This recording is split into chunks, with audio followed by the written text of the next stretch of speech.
तो यार आज मुझे ना एकदम सीरियस बात करनी है, कोई वो रेगुलर फालतू बातें नहीं।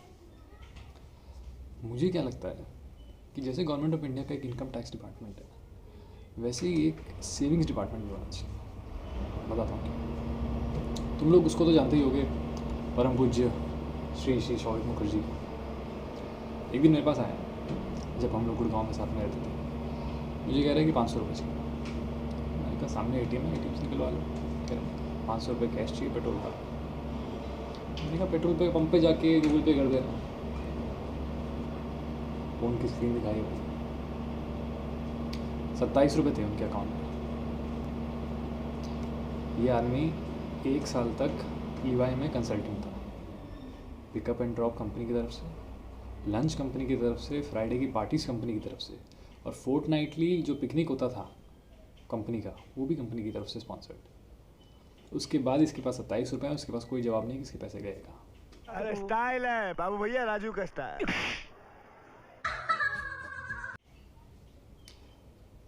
शौविक तो एक एग्जाम्पल है, एक मोहरा है। ऐसे कई सारे लोग मुझे पता है कि होंगे जो लोग कभी अपना अकाउंट बैलेंस चेक ही नहीं करते। उनको पता ही नहीं उनके अकाउंट में क्या हो रहा है, कहाँ जा रहे हैं उनके पैसे, कोई आइडिया नहीं। ऐसे लोगों के लिए इनकम टैक्स डिपार्टमेंट का काम क्या होता है कि ऐसे लोगों को आप फ्रॉड पकड़ना जिनकी सैलरी फॉर एग्जांपल 10 लाख रुपए है और उन्होंने या तो टैक्स नहीं दिया उस हिसाब से, या फिर उनकी सैलरी से उनकी कोई सेकेंडरी इनकम थी जो उन्होंने दिखाई नहीं।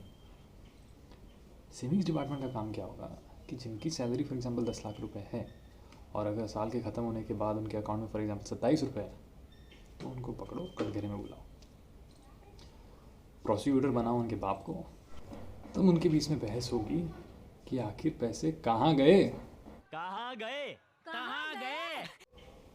अब मान लो कि उनके पास जेन्युइन रीज़न है कि मैंने इन्वेस्ट कर दिया, मैंने ज्वेलरी खरीद ली, मैंने कार खरीद ली, मेरे कोई मेडिकल एक्सपेंस हो गया, या मैंने कोई प्ले स्टेशन ले लिया, या फिर ऐसा हो कि पापा आप ही को तो दिए थे।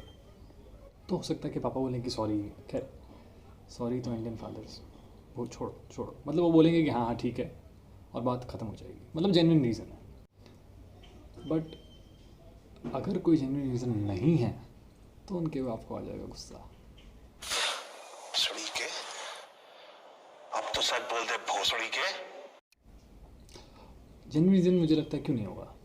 या तो उन्होंने शराबें उड़ा दी, चरस गांजे में उड़ा दिए, उन्होंने जिस लड़की के लिए आईफोन खरीदा वो लड़की हनीमून पे किसी और के साथ मालदीव चली गई। I'm sick and tired now. I don't know what to do. मेरी किस्मत ही खराब है।